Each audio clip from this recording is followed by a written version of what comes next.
Welcome to a special episode of Not Your Average Lives podcast. This episode is a compilation episode. What we've decided to do is put together little audio clips, about a minute long, of the various interviews that I conducted in the last quarter. So if you like this format, let me know and we'll continue to do it every quarter. But it will give you a sense, if you've missed any episodes, it'll give you a sense of what the topic is and who the guest is. And you might want to go and listen to the episode or re-listen to it if it's something that you remember and you want to listen to again. So enjoy. And I hope you enjoy this format.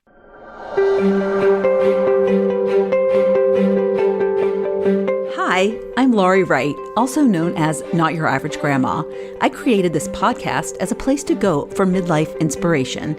If you are in a stage where you believe the best is behind you, it is my hope that one of these episodes will ignite a long suppressed or unrealized desire, and you will see the potential within yourself just waiting to be tapped, so you can do amazing things with the time you have left. I want you to stop seeing your age as a limitation and start seeing it as your superpower. You have years of experience and value that the younger you never had. So it's time to lean into that and use it to fuel your future. No more letting age hold you back from the pursuit of a more passion-filled life. The more passionate we are, the better the world will be. So stop settling for average, put your AirPods in, and let this episode inspire you to take the first step in transforming your mind, body, and soul. Episode 211, A Surgeon's Career Derailed and Revived by Stress, with Dr. Tami Berry. If we have a relationship with ourselves that is not fundamentally rooted in respect, in care, even honestly, in love, right? We need to be loving ourselves, or we can tend to be if our dynamic with ourselves is that we're going to force ourselves to show up, suit up, and perform in certain capacities, but we're doing it from a position of demand and control versus respect and honor. I think that we send messages, the mind is literally controlling the body, and the body is not here to be a servant. It really isn't. And we oftentimes, I think, have this relationship with our bodies. Like, I even still hear from people like, oh, I'll sleep when I'm dead. Like, really? That's when you're going to rest? Like, you need to rest now, rest now, replenish yourself now so that you can be at your best in whatever it is that you want to be bringing yourself to. Episode 214, Same Words, Different Voice, Better Connection, with Katherine Beck. When I think back of what got me to where I am now was I heard my husband's voice. He ordered a couple of beers at the bar, and that Australian accent piqued my interest. Now, I had two choices. I could either be silent or I could say something. He said something that really piqued my interest, so I used my voice. And one of the big sayings I say to my students who are really hesitant to use their voice, I say, this is your voice declaration. Think about this and use this before you speak. And it's, I have something to say. And that's always been like the little trigger for me in those moments where I think, should I say something? Shouldn't I? I think I have something to say. And then I use my voice. And if I hadn't used my voice in that moment, I wouldn't be where I am today. Episode 216, From Political Organizer to Energy Healer, with Dr. Alison J.K.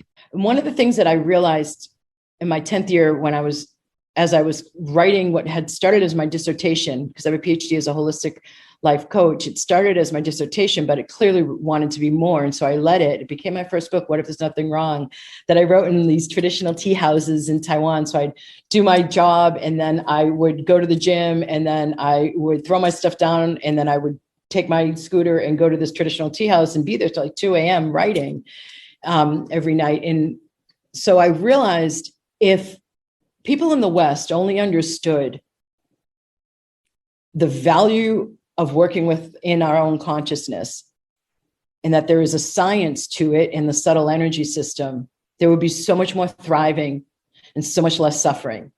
Episode 218, From Quitter to Finisher, with children's book author Cindy Williams Schrauben. I don't care if I fail in front of someone anymore. And I used to care too much about what other people thought, I think.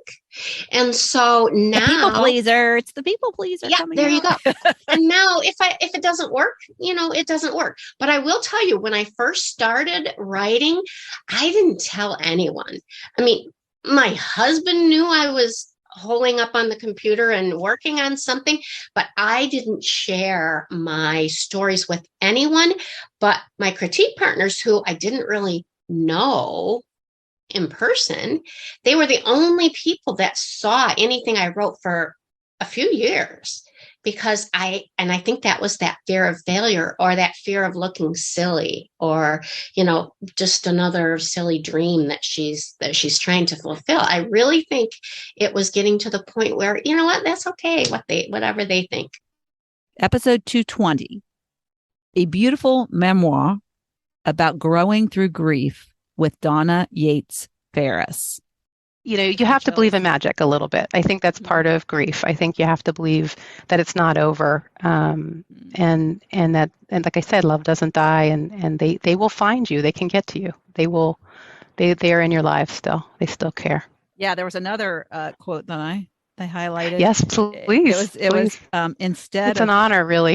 Yeah. Well, I mean, it really is. Like when the things resonate with me, I feel like they need to be shared. They need to. They'll resonate with somebody else. I really appreciate it. Yeah. Instead of post-traumatic stress, some people can experience post-traumatic growth. Yes. Episode 222, How Searching for Stress Relief Led to a New Passion, with Leslie Bosch.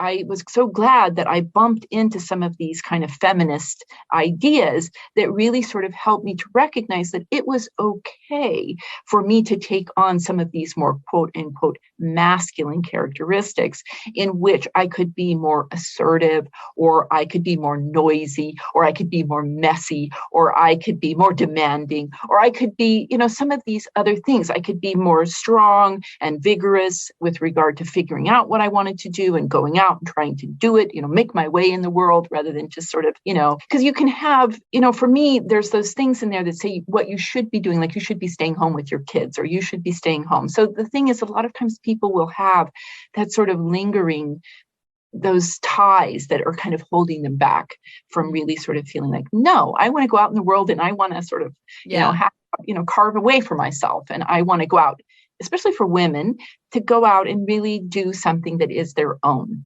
Episode 224, Using S.M.A.C.K to Help with Procrastination, with Dr. Christine Lee.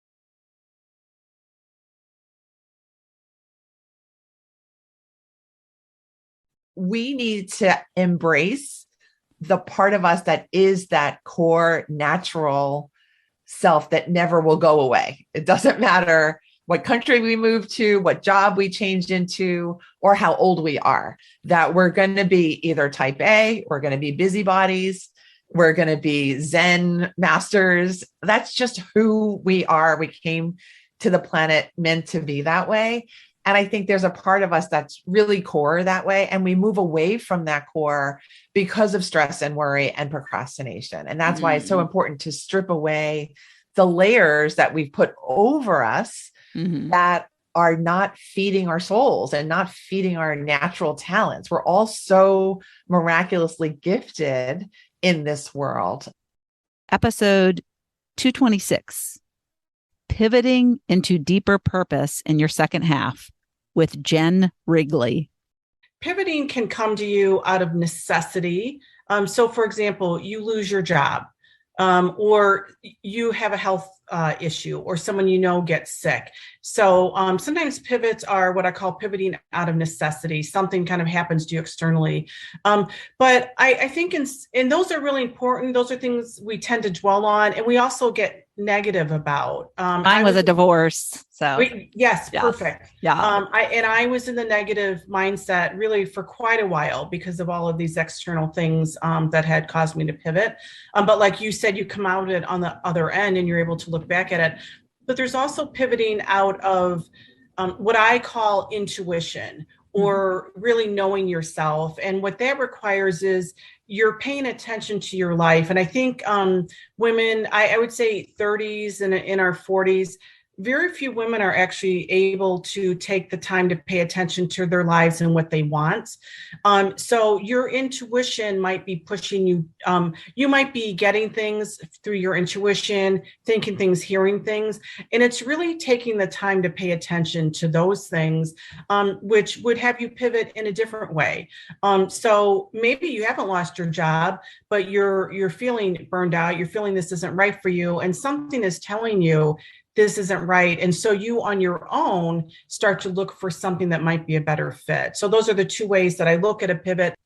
Episode 230, Case Study, From Miserable to Hopeful to Happy with Frederica Wagner.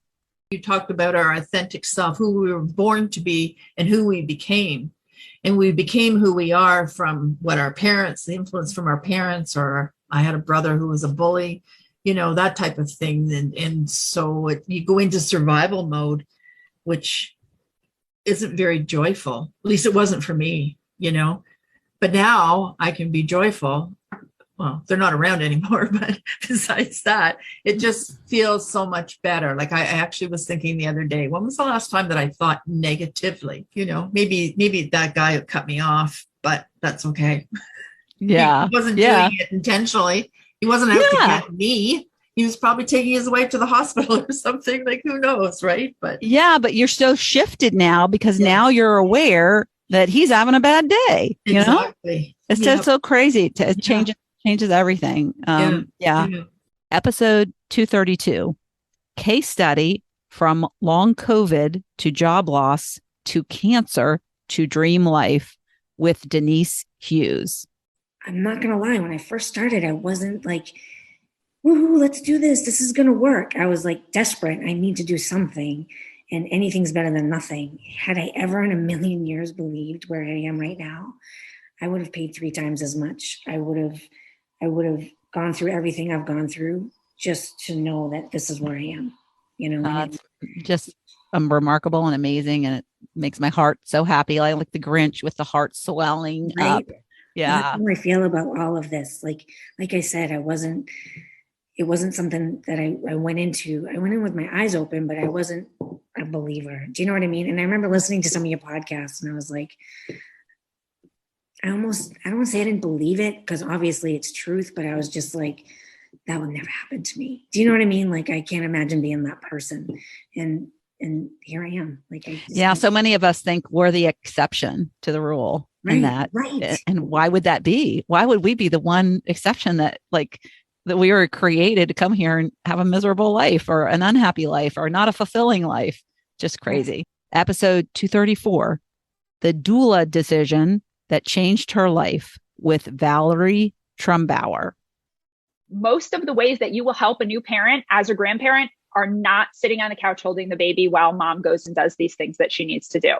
And I get it. That's a drag, but the value that comes from giving them that time to bond there's going to be plenty of times where they want to go out. They have a Christmas party. They would love if you would just come hold the baby. That time will come, but it's not right there in those first couple of weeks. That is when like so much has gone on with mom's body. Even if it was adoption, that bonding process is so important. And so the help that you can give in the way that's different from like, yeah, we all know going and holding the baby is the fun job, but there's the way that you can be the biggest help is by taking some of those other things off of their plate so that they can then do that and bond with the baby. Episode 236, Geeking Out with What She Loves in Retirement with Jill McCarthy. I actually taught my second graders that begin with the end in mind. And what I did was the very first day of school, I had them close their eyes. And I said, I want you to think about the very last day of school. And at second grade, they'd already been through a couple of the last, and they say, oh, I'm excited for summer, or I'm going to miss my friends, or, well, it's kind of typical responses. And I said, okay, so I want us to live every day of this year so that we create that last day of school when we're all friends with each other, where we've done a lot of exciting things. Thank you so much for tuning into the Not Your Average Lives podcast. If you haven't yet, make sure to subscribe on iTunes if you have an Apple device. You can find free resources and learn what else I have going on at the moment that might interest you on my website at notyouraveragegrandma.com. You can also find me on Instagram or Facebook at notyouraveragegrandma. If you liked this episode, it would make my heart so happy if you could leave me a 5-star rating. You can also add a review to let me know what you like about this podcast, which will help spread the word about it to others who need a little midlife inspiration. As always, be you, listen to your inner voice, and focus on reigniting that lost spark so you can start living your own, not your average life.